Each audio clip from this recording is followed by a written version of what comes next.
Okay, so you're thinking of moving to China for whatever reason have you, whether it's due to a job opportunity, education, or personal interest, and you're seeking advice as to how to make the most out of your Chinese experience. In this video, I'll be sharing with you my top 10 tips, words of advice, and must-dos for living in China. So keep on watching. Tell me your story. Tell me what made you change your mind.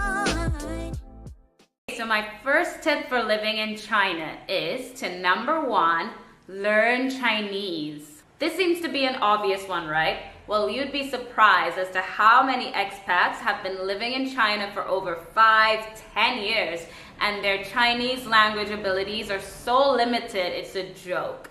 And I'm not judging because sadly, I'm one of these people. I'm telling you this so hopefully you don't make the same mistake that I did and that many expats do when moving to China.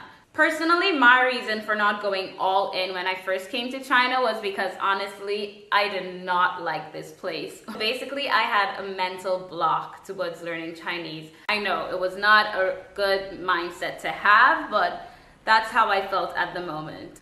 A lot of people are also turned off by the difficulty of the language. I mean, Chinese is not an easy language to learn, and a lot of people think that they don't have the capability to learn such a hard language, especially if they're older. But the most common of all reasons is that foreigners tend to stick in that expat bubble where their main circle of friends are basically people who speak English, and they don't really branch out, make Chinese friends, so they never end up speaking or learning Chinese, even in China. And from the outside, it may be easy to cast judgment, but living in China can be very intimidating with customs that may be totally different from yours, that when you do find your comfort zone, you tend to stay there and try to live your life as easy as possible. Further, many expats tend to have a great life without even needing Chinese. But I promise you, if you learn Chinese, your life can go from great to fantastic. And I see it every day when I compare my friends that speak Chinese to those who can't. The local people respect you more opportunities are given to you, and of course, all the obvious perks of effectively adapting to a new environment. So long story short, 你应该学中文. Number 2, learn Chinese history. So I'm not saying you have to go all in depth about learning the history of China, but knowing a bit about any place that you choose to live can help you to really get a better understanding of the people. Preconceived ideas, misconceptions, and beliefs can all be clarified when you learn of a person's background and you deduce why and what leads individuals of that culture to live the lives that they do. I remember in my earlier years of living in China, I used to get so annoyed by certain mannerisms of the Chinese people, like the way they treated me as if I was an alien, or how they seemed to only care about themselves. It was only when I analyzed the history and I realized, hey, a lot of these people have never seen someone that looks like you before, and that there was poverty for a very lengthy time in Chinese history for millions of people, that I was able to become more tolerant and empathetic towards such a contrasting culture. And I'm not saying because of this knowledge, I no longer get annoyed at these things. Trust me, I do. But you learn to not get yourself too worked up about it because you accept that that's just the way things are here. Maybe things are gonna get better, maybe they're not. Learn from the experience anyway. Number 3, learn Chinese customs and traditions. So when you visit a country, one of the most polite and pleasant things you can do is to adopt some aspect of the culture and practice it in your daily interactions with the local people. From learning their greetings, their etiquette, their slang, their celebrations, you learn what to do and what not to do, what's okay and what's not okay. For example, in China, it is very common for your close Chinese friend to look at you and say, hey, you're getting fat, lose some weight, fatty. And that is a lovable and endearing thing to say to show how much they care about you. Disapproving a compliment when you're given one instead of saying thank you shows humility. So for example, if one of your Chinese friends turns to you and say, 你很漂亮, you're supposed to say, no, no, no. When you learn and live by the customs of your host country, you gain respect and appreciation by the natives. You learn not to take offense to certain things, and you grow as a person. Number 4, learn the rules and regulations. It's simple. Learn and abide by the law to make your life easier, especially if you live in a country that is not your home country, where certain rights may be limited to you. You avoid trouble, you can better navigate your surroundings, and you make better plans and decisions. China is a country where the rules are very strict for foreigners. Laws are constantly changing, especially in the immigration department. So it's just wise to always be on top of things and in the know about the current laws of the country you live. Number 5, make Chinese friends. Finding a local friend for whatever country you choose to move to is always a smart thing to do. They know how things work, they know the lingo, how to operate and get things done, and they're going to be overall a lifesaver for you. Especially if you live in a country like China, where a great handful of the natives are very closed off, intimidated, or even scared of dealing or talking with a foreigner.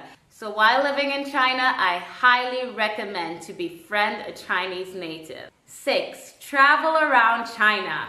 As of 2018, China holds the number 2 spot as the country having the most UNESCO World Heritage Sites, falling behind Italy by only 1 site, Italy having 54 and China having 53 sites. With that being said, it is evident that there is so much to see in China.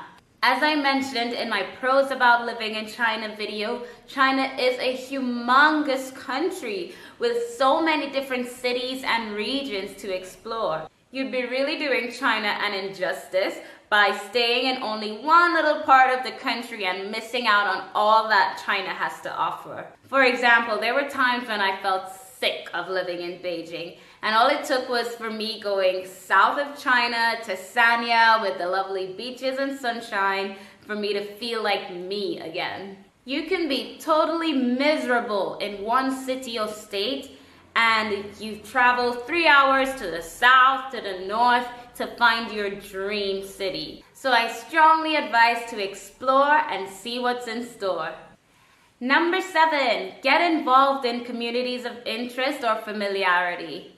When living abroad, it is normal to feel bouts of homesickness or even a disconnection as to who you really are. Of course, you're going to miss your family and friends, but smaller aspects of your culture like your food, the music, conversing in your mother tongue can be little things that you end up really missing. For me, attending Caribbean dance classes, jamming with others, singing soca music from my country, and tasting Trinidadian dishes while so far away from home were simple joys that made me feel connected again. Also, do the things you love. Doesn't mean that because you've moved to China that you need to stop doing what you love. I'm pretty sure if you do your research, you're going to find a community of people doing what you enjoy. Or maybe in your city, there's not a club of that sort, so why don't you be the one to initiate it? Start up a club. Start up whatever classes it is you want to teach or what you enjoy doing. Maybe you are the one who's meant to start it and bring it to that city. Number 8, try the food.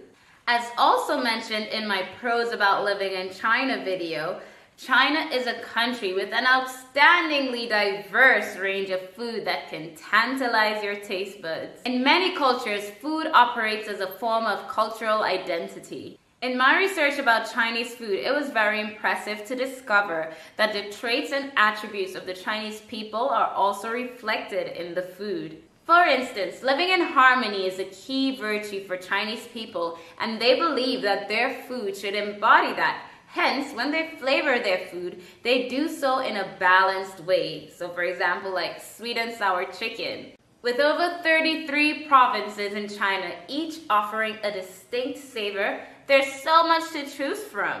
Number 9, familiarize yourself with apps, or apps as they say in China. Mobile apps are one of the reasons why Chinese people are so hooked on their phones. Not that I'm trying to hook you, but rather make you aware of how manageable your life can be when you learn how to use them.